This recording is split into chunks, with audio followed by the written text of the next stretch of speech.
বর্তমান সময় দেখতে গেলে প্রায় 99% ফ্যামিলি ঋণের সাগরে ভাসছে। কারো হাউস লোন, কারো বিজনেস লোন, আবার কারো কার লোন। কেউ ঋণ নিচ্ছে নিজের বিজনেস গ্রো করার জন্য, আবার কেউ নিচ্ছে শো অফ করার জন্য। আপনি যদি কোনো কারণবশত ঋণ নিয়ে থাকেন তাহলে আপনার এটাও জানা উচিত ঋণ কিভাবে ম্যানেজ করবেন।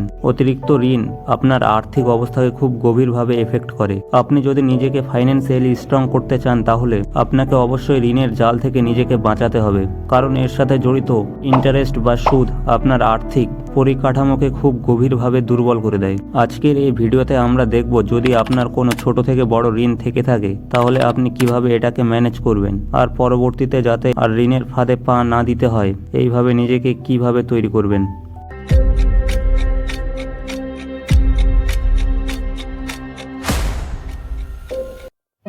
প্রথমে ঋণের কিছু টাইপস দেখি। Number 1, home loan. এই ঋণগুলি মানুষকে বাড়ি বা সম্পত্তি কিনতে সাহায্য করে।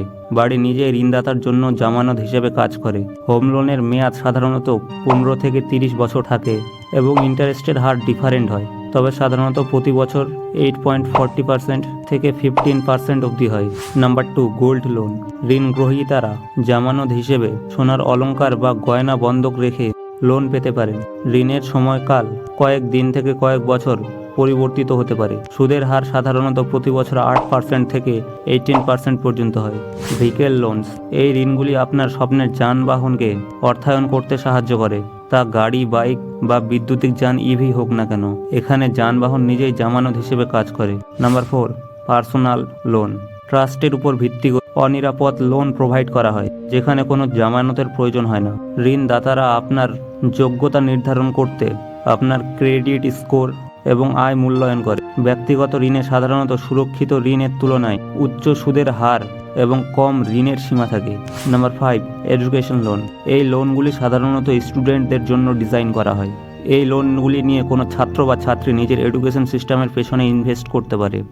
এগুলি যে লোনের কথাগুলি বললাম, আপনি ভাবছেন এগুলো লোন নিয়ে তো মানুষ নিজের জীবনে ভ্যালু অ্যাড করছে, এতে ক্ষতি কিসের?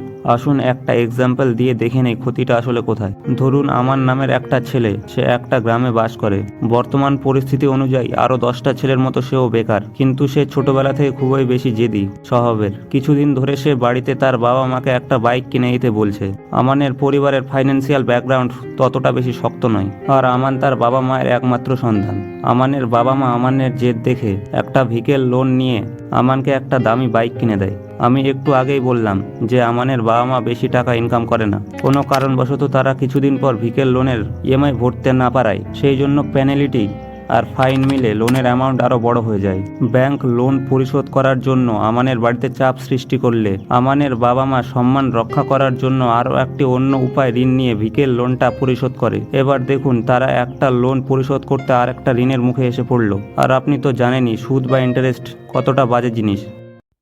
এবার আসি আপনাদের যদি কোনো ঋণ থেকে থাকে তাহলে কি করবেন। প্রথমত আপনার উচিত ঋণ থেকে ফার্স্ট বেরিয়ে আসা, আর ঋণ থেকে তাড়াতাড়ি বেরিয়ে আসতে হলে আপনাকে তাড়াতাড়ি ঋণ পরিশোধ করতে হবে। এর জন্য আপনাকে আপনার মাসিক আয়ের খরচ কমাতে হবে, পার্সোনাল বাজেট পর্যালোচনা করতে হবে। আপনি কিভাবে আপনার মাসিক আয় এবং ব্যয় সমন্বয় করেন তা দেখুন। সম্ভব হলে অতি দামি বা অবাঞ্ছিত ব্যয় করা থেকে বিরত থাকুন, কারণ আপনিও জানেন আপনার এই অবস্থা চিরস্থায়ী নয়। এই ফাঁদ থেকে আপনি বেরিয়ে আসতে পারলে আপনি পুনরায় শান্তিতে বাঁচতে পারেন, আর থেকে একটা বড় বোঝা নেমে যাবে।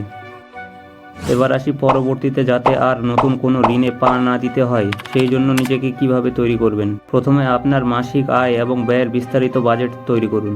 এটা আপনাকে আর্থিক পরিস্থিতি সম্পর্কে স্পষ্ট ধারণা দেবে এবং অপটিমাল প্রস্তুতি করতে সাহায্য করবে। ঋণ নেওয়ার প্রয়োজন হবে না যদি আপনি আপনার বাজেট মেনে চলেন এবং অপটিমাল ব্যবস্থা নেন। আপনি যদি ঋণ নিতে না চান তবে আপনার প্রথম পদক্ষেপ হলো আপনার আয়ের একটি অংশ সঞ্চয় করা। এই সঞ্চয় দিয়ে একটা এমার্জেন্সি ফান্ড তৈরি করুন, যাতে হঠাৎ কোনো বিপদে আপনাকে ঋণের ফাঁদে পা না দিতে হয়। অতিরিক্ত খরচ একটি প্রধান কারণ হতে পারে ঋণ নেওয়ার। অতিরিক্ত ব্যয় করা থেকে বিরত থাকা এটি একটি উপায় হতে পারে আর্থিক স্থিতি উন্নত করার। প্রয়োজনীয় মানের বাইরে ব্যয় করা থেকে বিরত থাকা গুরুত্বপূর্ণ হতে পারে আপনার জন্য। আর্থিক শিক্ষা অর্জন করা সহজ, যা একজন তার আর্থিক সমস্যা সমাধানে সাহায্য করতে পারে। বেশি ধনী হওয়ার প্রয়োজন নেই, বরং ধারালো আর্থিক স্থিতিতে বিশেষজ্ঞ হতে হবে। আমরা ভিডিওর শেষ প্রান্তে চলে এসেছি। আপনাকে কিছু কথা বলে দিই। ঋণ হলো কোনো সাধারণ মানুষের পরিশ্রমের টাকা শোষণ করার ফাঁদ। আপনি যদি ঋণের ফাঁদে একবার পড়েন, দেখবেন আপনি যেটুকু অর্থ উপার্জন করছেন সবটুকুই ওই ঋণের সুদের পেছনে চলে যাচ্ছে। আপনারা যদিও বা কোনো বড় কাজ করতে চান, যেমন একটা বাড়ি নির্মাণ করা অথবা গাড়ি নেওয়া, তাহলে ভুলেও ঋণের দিকে যাবেন না। আপনার ইনকাম থেকে টাকা সেভ করে কিছুদিন পর বা কিছু বছর পর কাজ শুরু করুন। এতে আপনার কোনো ঋণ নেওয়ার প্রয়োজন হবে না। আর নিজের উপার্জন অনুযায়ী সিদ্ধান্ত নেন আপনি কতটুকু করতে পারবেন, কারণ বেশিরভাগ মানুষ নিজেকে ধনী প্রমাণ করতে ঋণ নিয়ে নিজের পায়ে কুড়াল মারে। ভিডিওটা যদি আপনার একটু হলেও সাহায্য করে, তাহলে অবশ্যই একটা লাইক দিয়ে আমাদের আরও এমন ভিডিও বানাতে উৎসাহ করুন। আর আপনি যদি আর্থিক দিক থেকে উন্নত হতে চান, তাহলে অবশ্যই চ্যানেলটাকে সাবস্ক্রাইব করে রাখুন, যাতে এরকম ইম্পর্টেন্ট ভিডিওগুলো আপনি মিস না করেন। আর আপনি যদি কোনো বিষয়ে ভিডিও চান, তাহলে কমেন্ট সেকশনে অবশ্যই কমেন্ট করুন।